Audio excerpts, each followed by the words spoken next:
What is up, YouTube? Dots Gaming here, and welcome to my PTS Patch Notes 3.3 Dragon Bones DLC review. So I will be going over the patch notes that came out yesterday with you guys. This is the initial list of notes for the Dragon Bones DLC. And I have read through them already, so this is not going to be my first time reading through them, my raw reactions. But I will just be going over the patch notes with those of you who have not read them yet. Or if you just want to know my thoughts on the various parts of the patch notes, that's what this video is for. My overall thoughts, though, before I get into it, I think this patch has a lot of promise. I love the majority of the stuff in the patch notes. I think it's going to be a really, really solid patch overall. There are a couple things of note that I have some concerns about, but overall, I'm very happy with these patch notes. Very, very happy with these patch notes, and it's been, since at least me coming to the game, since how long I've been playing, this already looks like it's going to be one of my favorite patches so far. So I'm very excited for it, but let's get into the notes. I'm just going to skip all the BS in the beginning and just get right into it. So we are getting 2 new dungeons from the Dragon Bones DLC. We are getting Fang Lair. So Fang Lair was once a large Dwemer mine. Their glory, however, was laid low by a dragon centuries ago. The dragon used the Dwemer halls as its lair for uncountless years, so much so that the original name of the mine was lost and it simply became known as Fang Lair. The dragon eventually passed, but great power remained in the halls, and adventurers from all corners of Tamriel sought to plumb the depths of Fang Lair to steal the treasures for themselves, but all met ruin. Now Orin the Black, a particularly powerful necromancer, and his followers have come to enact a ritual in which to raise the ancient dragon and release it upon Nirn. We also have the Scalecaller Peak. So Scalecaller was an ancient dragon priest dedicated to the dragon mentioned from Fang Lair. I think it's Vokoun is how you pronounce it. When she was living, her power was immense and her reign seemed unchecked. That is, until she was betrayed by her followers and the link between her and the dragon was severed. Her cults spread to the winds to avoid persecution, but maintained a vigil for their fallen lord. Now the time has come, and the descendants of the cult of Scalecaller have a means to bring the ancient dragon priest back to life. Honestly, these 2 dungeons sound like they're going to be very, very interesting, very Skyrim-esque. As you can tell, Dragon Bones seems it's going to be a Nordic theme expansion, and I'm very excited to see what these dungeons have to offer. From what I've been able to tell from the first day of the PTS, a lot of people are very happy with the mechanics of this dungeon. They think they're very interesting and they're challenging. So I'm really excited to see to actually get into them myself. These, like I said, these are 4-player dungeons. One will be located in Ben Korai, and the other will be located in Stormhaven. They'll obviously have a normal and vet version. You're going to get, there's new item sets, 2 new Undaunted Monster masks only available. And then what's cool is that for the achievements, we're getting a player skin, a hat, titles, and housing items. So there's going to be a lot of rewards for actually doing these dungeons and even entering them. So I'm very, very excited. You can get the Dragon Priest mask, so you just simply have to show up to one of the dungeons to unlock the hat. You get the trophy and the bus, obviously, for defeating the dungeons respectively. You get the Necromancer skin for completing the Scalecaller Peak challenge. And then the Worm Wizard personality for the Fang Lair Challenger achievement. So a skin and a personality. So that's already, I'm liking the rewards so far from the dungeons. Now we have 8 new sets available from the 2 dungeons, Scalecaller Peak and Fang Lair. Each dungeon has 1 light, 1 medium, 1 heavy, and 1 monster mask. So we have Kalurian's Legacy, which is a light set. 2 lines of spell crit, a line of spell power, and when you deal critical damage with a single target magic ability, you launch fire, ice, shock, or disease at your target that deals damage and applies a status effect. This can occur once every 10 seconds. That's not bad. I don't think it's groundbreakingly OP, but it's not bad. Seems like it could be a solid set. You can have some pretty interesting interactions with it. It would be interesting to see, the only thing that would worry you is if, obviously, clearly this is going to be a Magicka set, but, you have to wonder, are these 3 going to deal more damage than this? Is it going to be worth it? But overall, I think with the status effects and everything, I think this could be a very interesting set. You can have some interesting interactions with it. You have Trappings of Invigoration, which gives 2 lines of stamina recovery, a line of max stamina, and then when you cast an ability while under 33% stamina, you restore 9k stam, and this can occur every minute. Probably won't be the PvP set, but I could definitely see this being a PvE sustain set if needed, so that's definitely an interesting one. We have Ulfner's Favor, which is the heavy set, which gives, I guess, max health and Magicka recovery, or it's going to give max health, and then this line is going to give Magicka and stam recovery. Line of healing taken, and then increases the Magicka or stamina of your heavy attacks that they restore by 30%. This is just going to continue to up the sustain of heavy armor. I feel like if you combine this with heavy armor and tenacity, you could really focus a lot of your recovery around heavy attacks and heavy attacking. So this is going to be interesting to see how this interacts with the passives and the champion points already in the game. Now we have the Vokoun Monster Set. I've looked at this one. I think this is going to be a really good stam set. So we get max health, and then whenever an enemy nearby damages you, you summon a growing pool of bile for 8 seconds, and enemies within the bile receive disease damage and are afflicted with a minor maim and minor defile, reducing their damage done and healing received by 15%, and this can occur every 8 seconds. So it grows for 8 seconds and can happen every 8 seconds. So you can almost have permanent uptime on this, and that is so strong. Minor maim and minor defile. At least at a first glance, this I could definitely see being a very strong monster set for stamina. We also have Scale Caller Peak. So we have Jorvuld's Guidance. I've already seen a lot of my healer friends talk about the set, and they're all super hyped for it. So 2 lines of Magicka recovery, a line of healing done, and then increases the duration of all major, minor buffs and damage shields that you apply to yourself and allies by 40%. I'm wondering if this will finally be able to dethrone Spell Power Cure. I think that personally healers need some more variety in their set choices, but this I definitely think could be a good set potentially, and it's going to be cool to see how it interacts with the rest of the game, but I like that. I like that they're bringing in a very strong looking healing set, so I'm very excited to see what it can do. We have Plague Slinger, weapon damage, max health, another line of weapon damage, and then when you take damage, you summon a Skeever Corpse that will launch a poison ball that deals poison damage every 1.5 seconds at the nearest enemy for 6 seconds. This can occur every 15 seconds. That's interesting. Summoning a Skeever Corpse. That's definitely an interesting set. Then we have Curse of Doylamesh, which is a heavy set, 2 lines of max health, a line of spell and weapon damage. And then when you hit a taunted monster with a fully charged heavy attack, or an enemy that is stunned or immobilized with a fully charged heavy attack, you deal an additional 12k physical damage. This could occur once every 7 seconds. That is interesting. I think there's gonna be a lot of cool interactions with this. I would not be surprised to see some cool utilization of this in PvP. Focused around Talons. Or just stuns in general into a fully charged heavy attack. That's going to be a lot of DPS. But this, I think, could also be good for PvE too, obviously. When you hit a taunted monster with a fully charged heavy attack, maybe like a off tank or something, could bring a little bit more DPS to a group with this set. Definitely another interesting one. This one, as a Mag DK, is one that I'm excited for. I don't know if it's going to dethrone Valkut Scoria in my eyes, but this... This set looks like it's going to be awesome. We have a line of spell crit, which is just, Kappa, because it's on a monster set, and monster sets can't crit. But when you deal critical damage with a light or heavy attack to a nearby enemy, a beam of fire will connect you to your enemy. This beam will deal 3.4k flame damage every second for 5 seconds, and then every second this damage increases by 50%. The beam is broken if the enemy moves 10 meters away from you, and this can occur every 15 seconds. This is going to be awesome. This is going to be an awesome set, and I'm very excited to try and use it. I don't know if it's going to be better than Scoria. At a first glance, I don't think it's going to be. But I definitely think that you could maybe try to build around this and maybe make a build for it. I think it's going to work very well on DK, so I'm very excited to see this. We also have Dragon Bones, comes with more than 35 new achievements, titles, and a new purple dye. Battlegrounds changes. We're getting 2 new Battlegrounds. Mountaintop Stronghold of Mor Khazgora has been the center of an Orcish culture. Blah, blah, blah. So an Orcidium BG, and then Deeping Drome. Scholars who study the long-lost Dwarven race love to speculate on the original purposes of Dwemer sites. And we also have a Dwemer BG. Base game updates. We have the outfit system. Transmog is here, my friends. So basically, they're going to turn the dye station into an outfit station, and then it's going to have the dyeing there, and it's also going to have the new transmog system, or the outfit system here.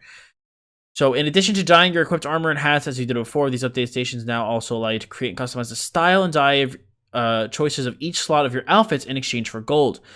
You can freely preview your outfits as much as you like and will only be charged when you finalize your choices. You can also purchase an outfit change token from the Crown Store, which will allow you to completely bypass the gold costs.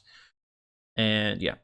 So outfit styles. Before you can modify the appearance of an equipment slot, you first need to unlock the style of desired appearance. These styles are tracked in a new outfit system category, which showcases all the available styles and provides hints on how to obtain them.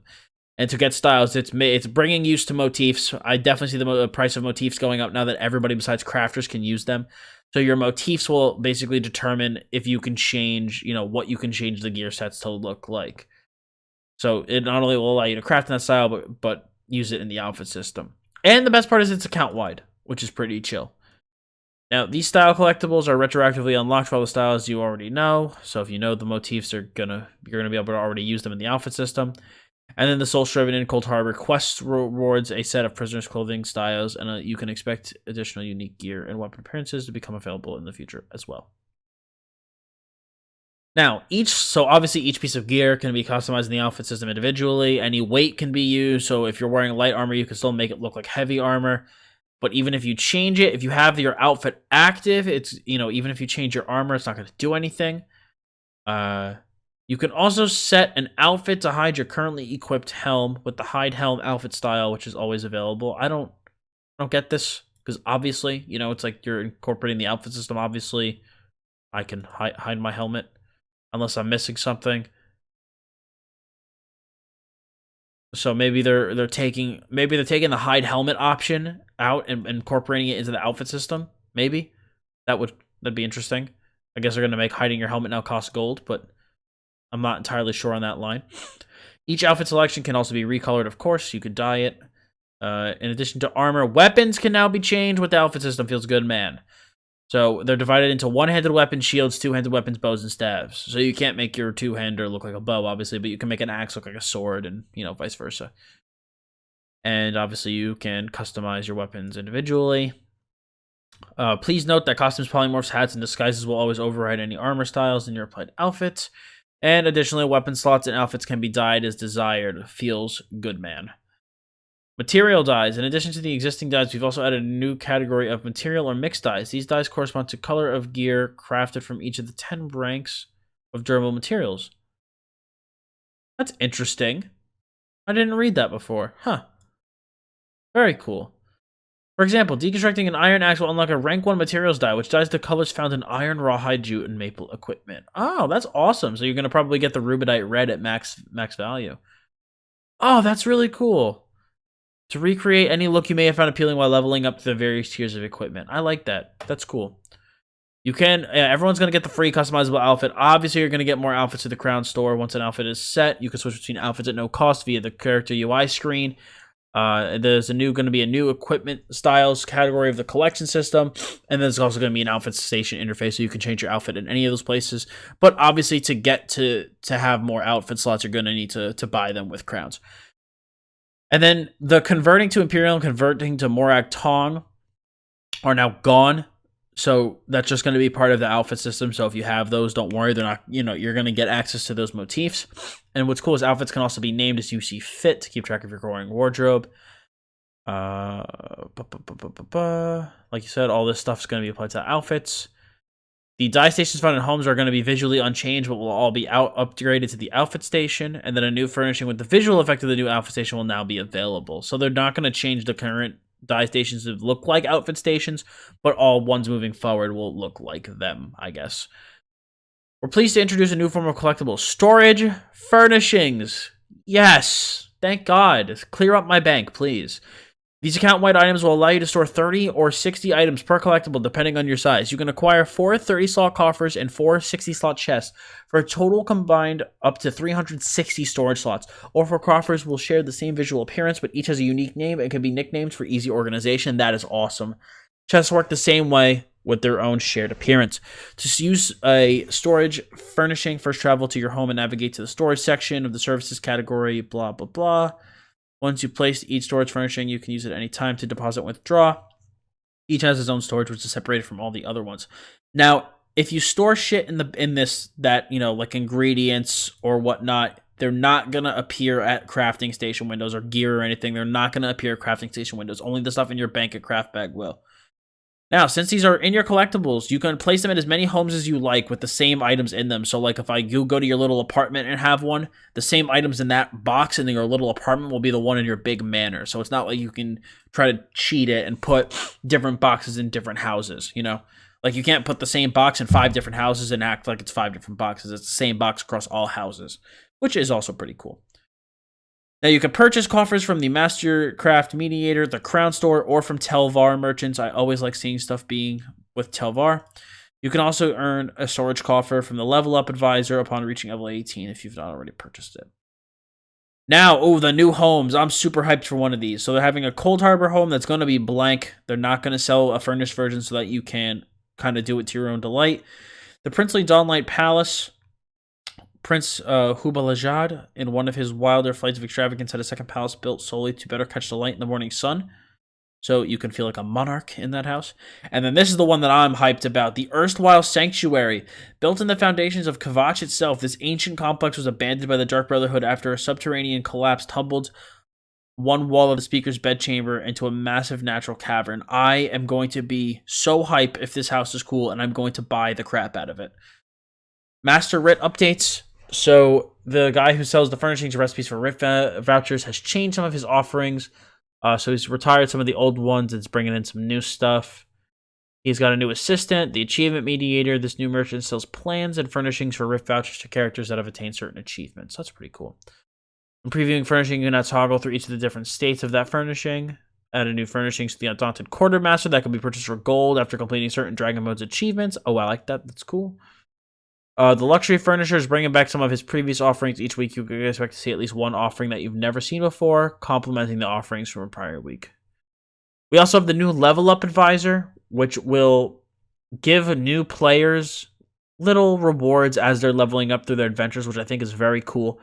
So 2 green quality rings at level 5. The mount at level 10, I like that. You know, kind of let's give new players their first mount, something basic, let them ride around on it. Blue quality weapon at level 15. A costume and a fire astronaut crate at level 20. 6 purple quality weapons are a choice at level 25. 4k gold and a crown crate at level 30.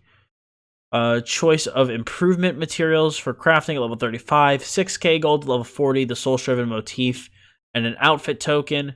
Undaunted key at level 45. And then 10k gold and a fire astronaut crate at level 50. I like this. It's going to incentivize, you know, it's going to, anytime you reward players for doing things, it's a good thing. Like, especially something like this, as a new player's leveling up through the game and playing through the game, they're going to get all these rewards. So they'll be like, oh, this is cool, this is great, I'm getting all these rewards. Like, the levels are going to feel more meaningful now when you're going 5 to 50. So I like that. Definitely a good system, I think.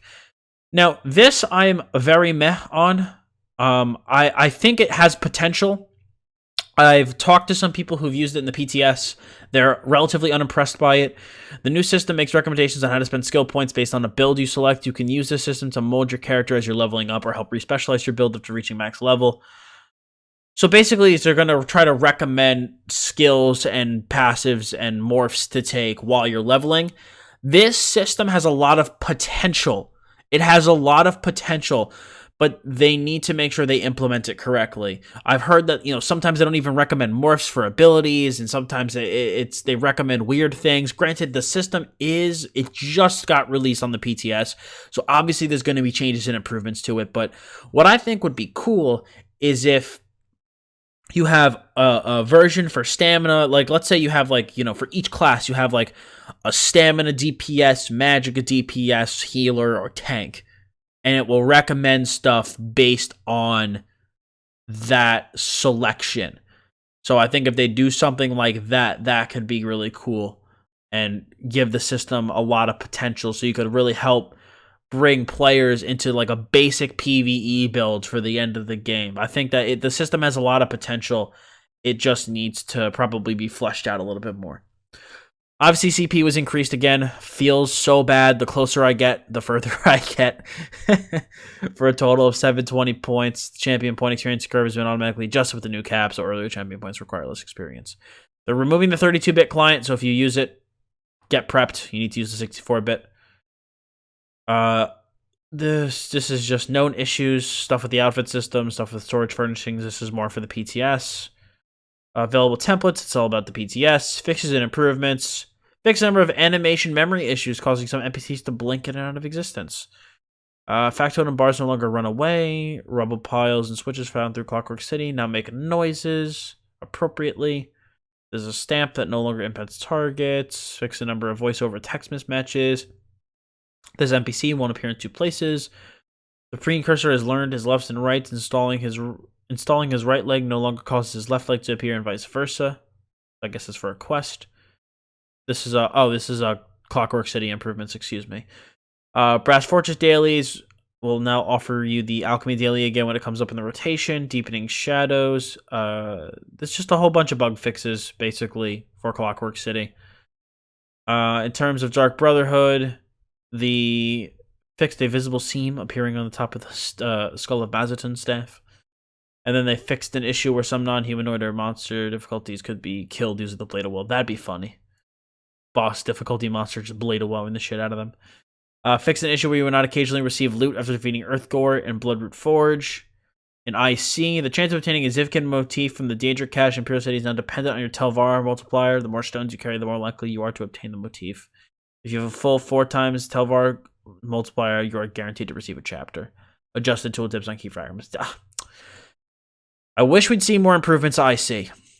You know, I see such a cool DLC. I hope that moving forward we see more improvements there and more incentive. But speaking of incentive, Battlegrounds, Zos, good frickin' job, man. Increase the Alliance Points rewards for your team's placement in Battlegrounds. 100% increase to your AP if they come in first. 175% to the increase of the AP if you come in second. And 400% increase to the AP if you come in third. Incentivizing BGs. Thank you. Just awesome. Decrease the respawn timer for a player to 20 seconds from 30 seconds in Chaos Ball in this one map. And then Battlegrounds are once again no CP. Now, for those of you who are going, whoa, they switched it to CP. Why are they switching it back to no CP? They switched it to CP as a test. Clearly, because they're switching it back to no CP, that means that the CP test was a failure and they noticed a drop in their participation. So, granted, yes, the higher I get in CP, the more I want to actually use it. But I think that it's healthier for the game to make Battlegrounds no CP, because I know as a lower CP player, when, Soft the Seal was dead, or Azura Star, I think was also the name of the campaign, was dead. Well, no, that wasn't when Battlegrounds were out. So I guess just Soft the Seal was dead. I would play BGs because I could just queue up with a whole bunch of friends, regardless of level, and we'd all be on equal footing, equal playing field. And I think that BGs should be no CP. I think it's healthier for the game. If someone buys Morrowind and they're CP 250, they should be able to play Battlegrounds. They shouldn't have to level all the way up to near cap to feel viable in Battlegrounds. That's just my opinion. Cyrodiil is one thing, but Battlegrounds, being that it's something you do purchase, I think it should be no CP so that you have access to it immediately. But that's just my opinion. Some art and animation changes. General fixed number of edges. Audio fixes. Combat and balance. Healing Seed reduced the cost of visibility and its morphs by approximately 28%. So a buff to Wardens. I don't know if they needed any, but all right, that's something. And then they fixed a bug with Swarm, where it wasn't being considered a dot, so that should help with the math and whatnot. Some other bug fixes and whatnot. Orsinium animation, fix an issue with several lightnings of Prize Pinnacle will not flicker the way the flames should. Maelstrom Marina, the Spider-Kith Captain and the Spider-Kith Elite Enervator will once again cast the ability Lightning Grasp, and then Draugr Dilemma fix an issue where Narcissus Dren was not consistently starting his scene in the Treasure Vault. And then for the Thieves Guilds, we have... I'm going to start to go a little bit faster through these. Some changes in Edict Memory, and then for Mauve Lorcage, fix an issue where some of the weapons from Mauve Lorcage were not properly displaying their visual effects, so those will look better now.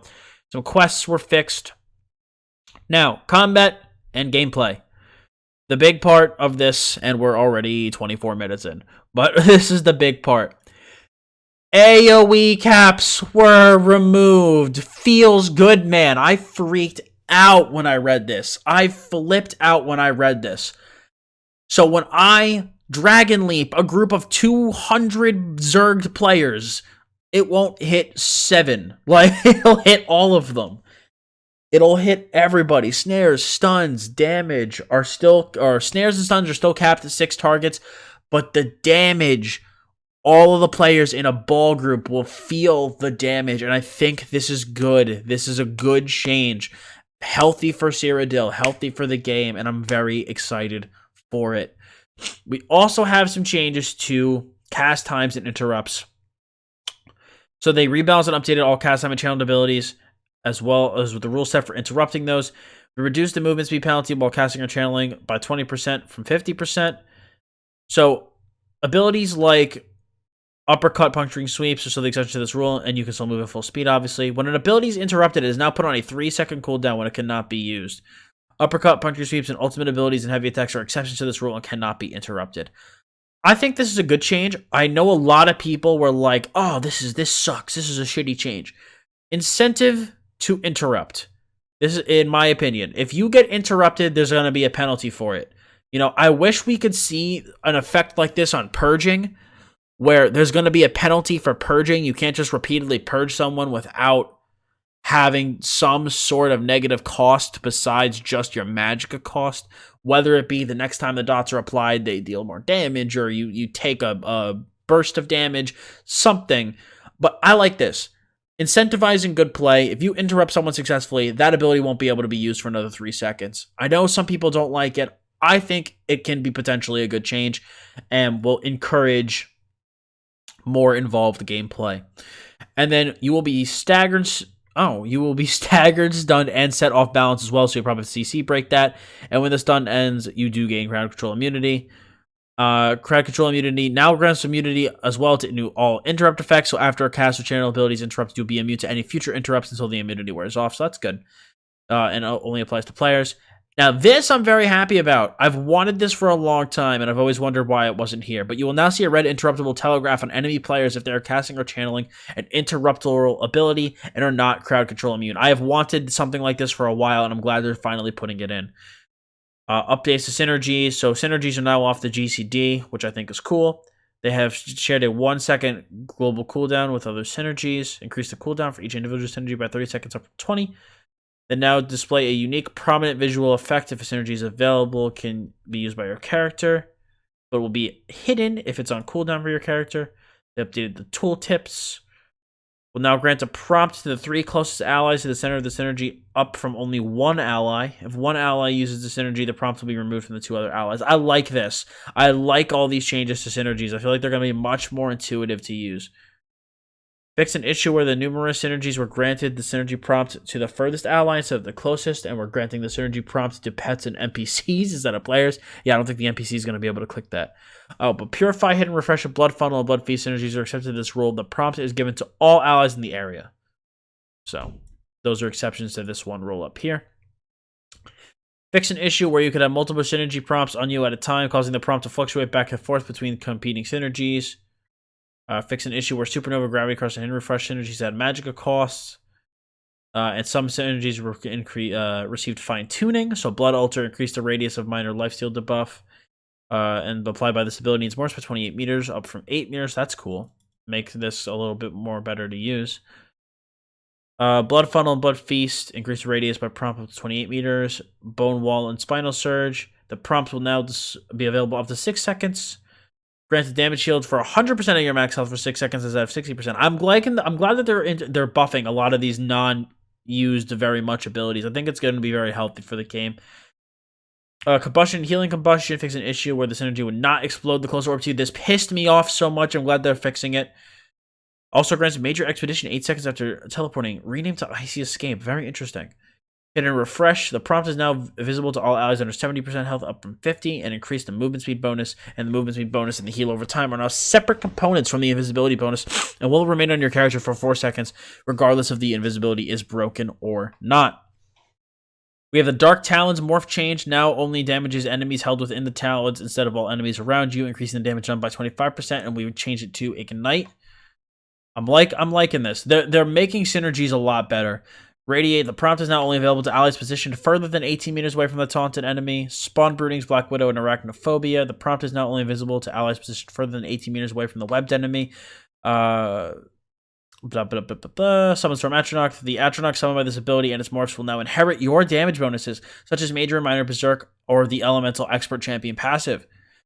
The Atronach now also uses the highest of your Magicka or Stamina-based stats instead of using an average of your Magicka and Stamina. This will result in higher damage done for Magicka or Stamina builds, but may result in less damage done for hybrid builds. I like that. I'm already liking this, man. All of these changes I felt are very good. The synergy updates. Well done, Zos. Now, the block cost. At face value, I think this is going to be awesome. At least for the way I play my characters. This is a buff to how I play my characters. But based on what I've seen for some of the math done, this is going to basically help kind of kill perma-blocking, which I do think was healthy for the game. Decrease the block cost of block from 1730 from 2160. Now, jewelry enchants that reduce the cost of block are now subtracted from the base cost first. Then, percentage reductions to the cost of block are applied. This means that stacking jewelry enchants and block cost reduction passives will be less effective than before. And then they also buffed the, the Ice Staff passive. But basically, the way it was, I've gathered from the patch notes, is that it used to be base block cost, percent reduction, and then the flat reduction from the jewelry. But now it is base cost, flat reduction, and then percent reduction. So that the percent reduction is essentially going to be lowering it by a smaller amount than it was previously. I like this. I think this is a really good way to go about it. And at least for the way I play my builds in PvP, this is going to kind of be a buff to me. It's going to, lower my stam cost on my block by almost, a little over 400 or, around 400-ish. So I'm pretty happy about this. A lot of tanks I've talked to are happy about this. So kudos to you, Zos. I really like it. Now, this is another point of contention, and one of the points that I said that I was concerned about. Using a heavy attack against an off-balance enemy will now only consume the off-balance debuff if the enemy is successfully stunned. This means that using a heavy attack against an off-balance boss enemy will not consume the off-balance effect, and bosses are immune to crowd control effects.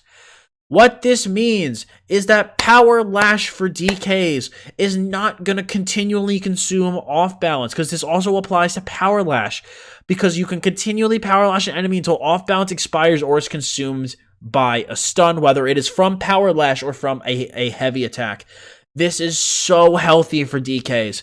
DKs have been shafted in trial spots. Magic DKs have been shafted in trial spots because of the fact that Power Lash consumed off balance, thus screwing up the raid DPS and the debuffs and secondary effects and whatnot. But I'm hoping that this change will make Magic DKs a more viable selection for raids and trials and whatnot, and I think this should even help us in PvP too. Using a heavy attack against an off-balance enemy player will now stun them in the same way it stuns a monster, and then this new behavior also applies to Power Lash, and you can use Power Lash to stun enemy players. Now here is where the kind of conundrum comes up. Based on this, unless off-balance is consumed, I could continue to Power Lash. Okay, I'm obviously approaching this as a DK because I am a DK. Unless off balance is consumed, I can continually Power Lash. Which means that if I fossilize someone to stun them, lash them once, set them off balance, they have CC immunity on them already, which means that they cannot be stunned by my Power Lash. So, does that not mean that I could just Power Lash over and over and over and over and over again? Granted, that is a nice buff. Don't get me wrong. That is a fantastic buff. But I feel like that might help us a little too much in duels where we already... That is our best area is 1v1s. Like, that's where we're strongest. And I think this might be a little too big of a buff to our 1v1 capabilities. I'm not sure. We're going to have to see as the PTS testing goes on. But I do like this buff. It should help our healing capabilities in open world. Should help us damage targets faster in open world. But this is a nice buff to Mag DKs.